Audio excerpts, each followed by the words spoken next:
The night was quieter than usual, the kind of quiet that makes your skin crawl. I was lying in bed, staring at the cracked ceiling of my room, when I caught movement in the window across the street. At first, I thought it was a shadow or maybe a tree blowing in the wind, but something felt wrong. Closer to the glass, a pale figure stood completely still. I blinked hard. It was a clown. Not the funny kind with bright colors and goofy antics, but a clown with sickly white makeup smeared across its face and dark, hollow eyes that seemed to swallow the streetlight. In its hand, it held a single white balloon, glowing softly in the moonlight. The string hung limp, but the balloon floated upright, as if calling to me. The clown's lips didn't move, but I swear I heard a faint whisper. Or maybe it was just the silence playing tricks. I wanted to call to my parents, but my throat was tight and no sound came out. The clown didn't blink or shift, it simply stared up at my window, waiting. I pulled the blanket up to my chin and closed my eyes, but when I opened them again, it was still there. The next night, the clown returned. Same spot, same white balloon, same cold stare. This time, the wind picked up, and the balloon brushed softly against the pane, making a tapping sound that echoed in the stillness. I told myself it was someone playing a joke, maybe my brother or some kids from the neighborhood. But the balloon was cursed white, like the moonlight had soaked into it. No one could make a balloon look like that except something. I didn't want to say. On the third night, I peeked through the curtains until my eyes hurt. The clown was closer. Its face was blank, but I felt a smile spread across my cheeks, scared and frozen. For a moment, I thought if I just looked away, it would vanish. But it didn't. Over the next few nights, I started keeping a notebook. I wrote down everything, the exact time it arrived, the weather, the moon phase. It felt important, like I was trying to understand a puzzle I wasn't sure I wanted to solve. One night, I dreamt I followed the balloon string out of my window and down into the dark street. The clown waited at the end, holding its arms wide, like it wanted to pull me into the night. I woke up screaming. The next evening, my parents sat me down. They told me to stop looking outside at night, said it was just my imagination. But I knew better. That thing wasn't imaginary. It was real, and it was waiting. The white balloon started appearing during the day on our street, strung to lampposts, parked cars, mailboxes. Wherever it floated, children laughed a little less, and the air grew colder. People said it was a prank, but I saw the clown hide in alley shadows, watching us. One afternoon, I found a balloon tied to my bike's handlebar. I wanted to tear it off, but my hands wouldn't move. I just stared as the balloon bobbed in the breeze, silent and still, like the clown's eyes. That evening, when the sky turned purple, a neighbor disappeared. Her bedroom window was open, and the white balloon floated out into the night. The police asked questions, but nobody saw anything unusual. Except me. I realized then the clown wasn't just a watcher, it was a collector. Each white balloon marked its next victim, waiting, always waiting. Later, the clown stood in front of my house. The balloon's glow was brighter now, casting long shadows that seemed to twist into shapes of faces, mouths open in silent screams. I felt its gaze pierce me, cold and endless. I wanted to run, but my legs froze in place. The window behind me slammed shut, cutting off the rest of the world. The last thing I saw was the clown's grin, wide and sharp, and the balloon drifting slowly toward me. The wind carried the softest whisper, "Come." Days passed. I wasn't seen again for a long time. Some say the house is cursed, haunted by the clown with the white balloon. Sometimes, when the wind rustles the trees just right, neighbors swear they hear the faint tapping of a balloon against a window pane, waiting for the next ice to meet its stare.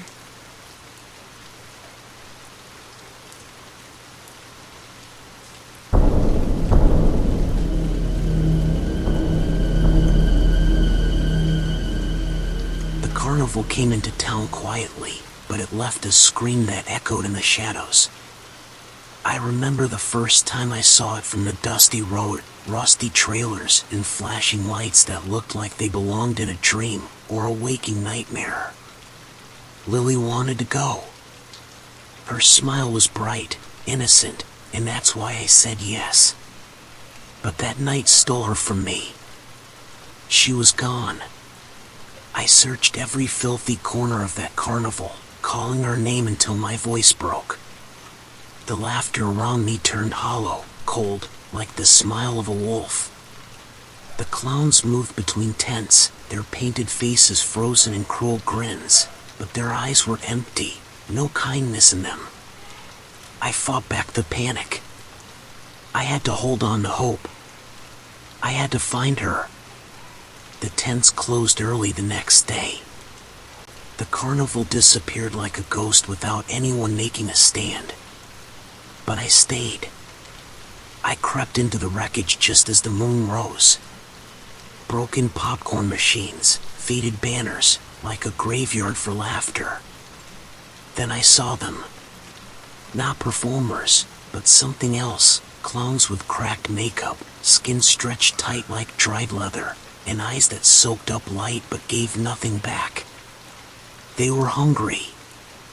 They fed on the lost souls trapped under the big top. And there she was, Lily. Or the twisted shape they'd made of her. Pale and hollow-eyed. Her small hand reached out, but she didn't know me anymore. The sight almost broke me, but I fought for her, my daughter, my only reason to keep going. The clowns didn't want me there. They came for me with jerky moves and unnatural speed, their fingers like frozen claws. The air thickened with a terrible silence broken by their whispering laughter, like the carnival itself was alive and hungry for another soul.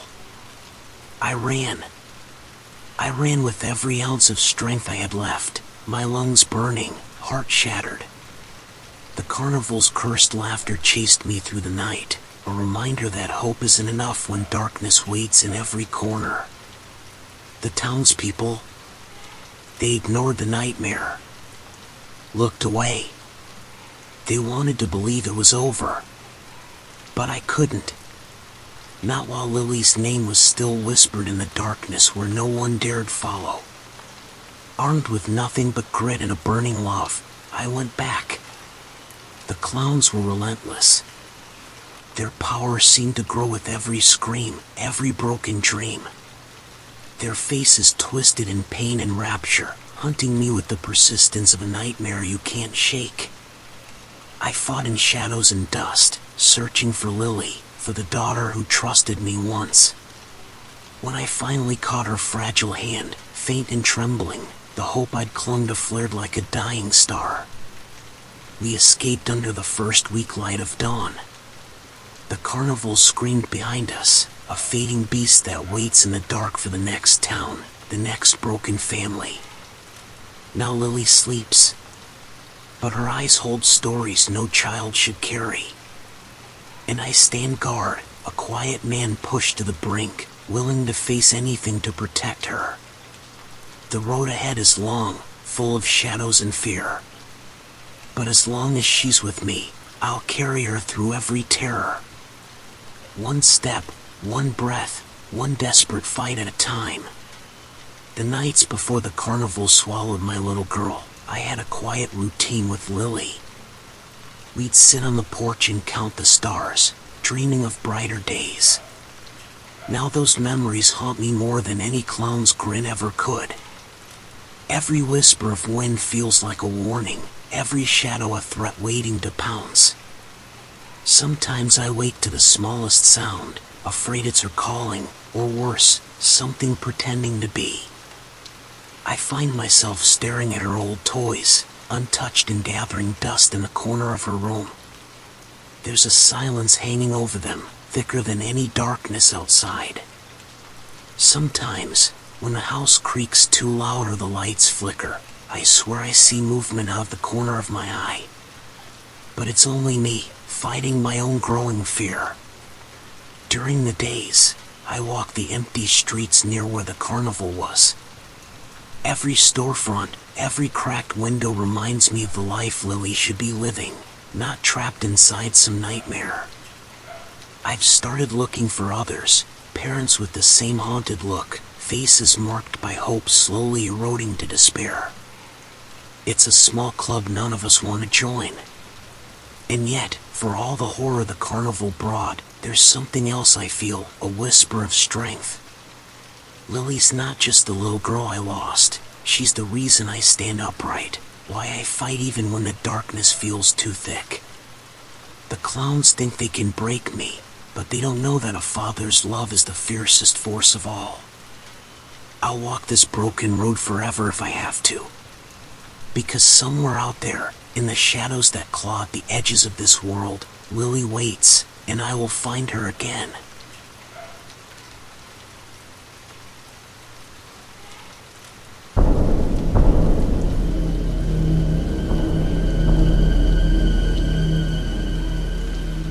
I always thought the old Jensen farm was the kind of place stories were made of, the sort you tell around campfires to keep the dark at bay. No one lived there anymore, not since old man Jensen disappeared one harsh winter. The house stood empty, windows staring like dead eyes, and the fields grew wild, cursed by years of neglect. But the Scarecrow, that thing, that was the real nightmare.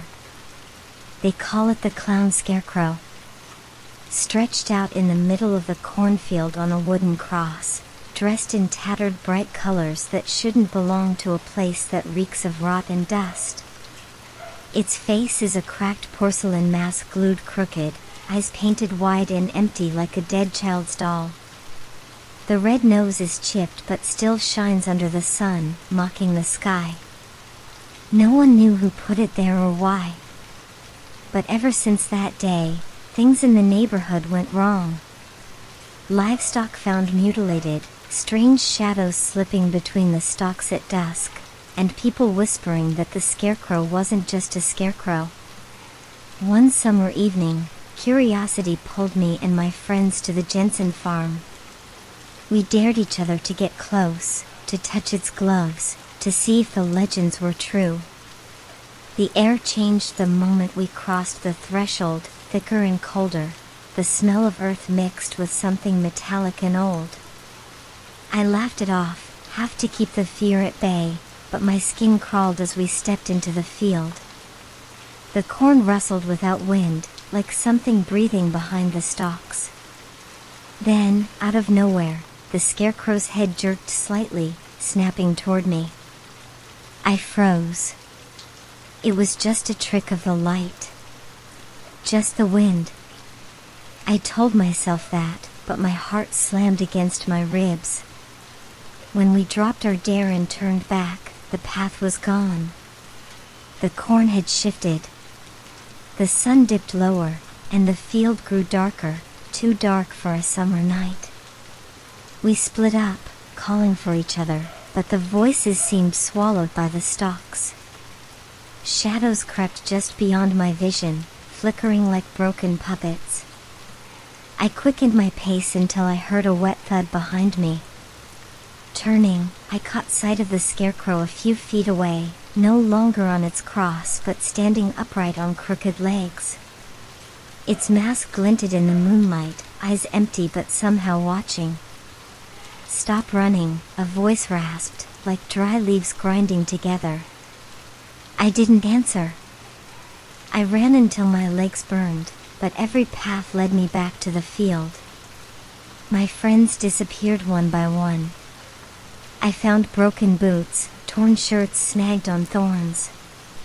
No screams, no signs of struggle. Just silence. The town whispered of a curse laid when the Jensen family fell apart, of a dark ritual to protect the farm that turned their guardian into something monstrous. The Scarecrow clown was no protector, it was jailer, executioner, and nightmare sown from stitching stolen from children's fears. One night, with only a flashlight cutting through the darkness, I crept into the corn to find my last friend.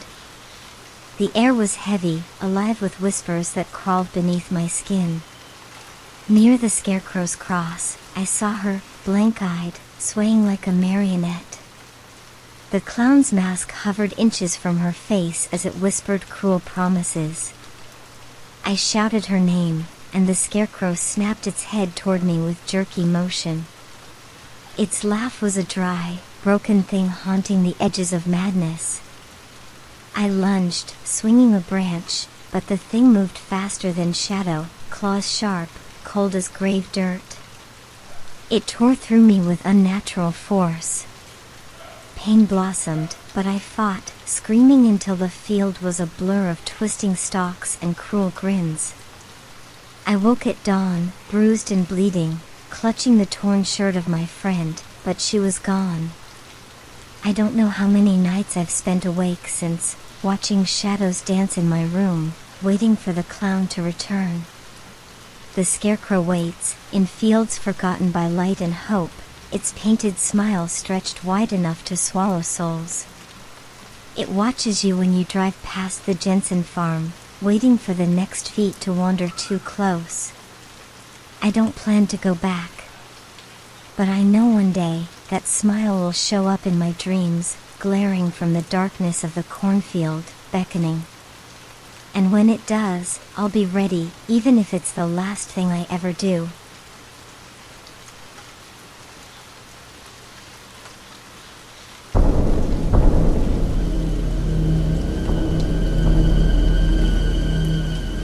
The city never really slept, but lately it felt like the nightmares had come alive on the streets. They called themselves the Clown Gang, masked in painted horror, turning brutal crime scenes into twisted carnivals of terror. At first, it was just graffiti, 6 smiles and red noses sprayed across abandoned lots and alley walls. No one took much notice. Then bodies started showing up. I was fresh on the force, eager but green, thinking I knew the landscape of crime. But nothing prepared me for this. Victims found with faces slashed, grotesquely painted in clown makeup, the signature mark of this gang. Random attacks in the middle of the night, armed robberies with circus music blaring from speakers, abandoned cars smeared with smiles dripping in blood. They acted with a chaotic precision, moving like shadows between neighborhoods. It wasn't just crime, it was performance. A dark show where they were both entertainers and executioners. Their masked faces hid a type of madness that was terrifying in its cold calculation. My partner warned me, these aren't just kids playing dress up. But I wanted to believe there was something human beneath the paint. We tracked their movements to places no cop wanted to be: dilapidated warehouses, forgotten circus tents collapsing under years of dust. The gang wasn't random, they had a territory, and they ruled it with twisted glee. One night, I saw them firsthand. Creeping like predators beneath street lamps, laughing without joy, painting their marks on an old factory wall. Their faces behind the masks were ruthless, ice cold and full of a hunger I couldn't explain. They weren't just criminals, they were predators playing a game. The gang's leader, Grimace, was more legend than man, a former circus performer turned psychotic mastermind. His permanent mask was a cruel smirk carved deep into his skin, or so the rumors said. Victims disappeared into the city's underbelly, faces repainted as horrible parodies of smiles and laughter. The police called it clown marking, and it struck a fear deeper than bullets. Mothers locked doors tighter. Kids stopped answering the phone. Inside the force, chatter shifted from strategy to superstition. Some cops believed the gang was linked to cults old carnival curses brought to life. I tried to keep my head clear, focused on facts. But the more I saw, the more the darkness grew. One brutal raid led us to a hideout beneath the city streets, graffiti-lined walls, shelves overflowing with stolen gear crafted into lethal circus props. The air smelled of fear, desperation, and old blood. The clash was fast and violent. The gang fought with a terrifying mix of circus artistry and raw brutality, chainsaws in place of juggling pins, knives whether for show or murder, fire hissing from stolen torches. I faced Grimace in the chaos. Behind the painted smile, his eyes burned with hatred, daring me to understand their bloody creed. Chaos is art, he snarled. And we are its cruelest masterpiece. Bullets flew, bones cracked, and in the smoke and blood, I realized just how broken this gang was.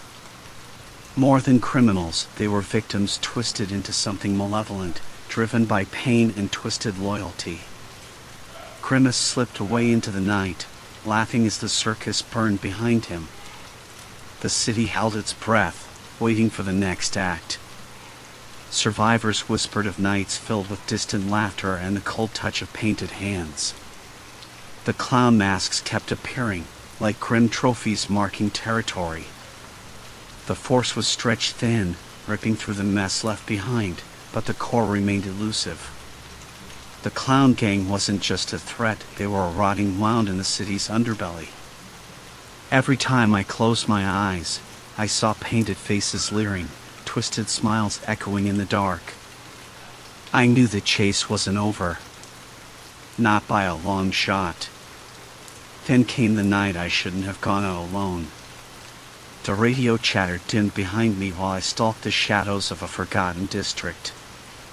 The air grew thick with menace, every echo bouncing off graffiti and broken glass.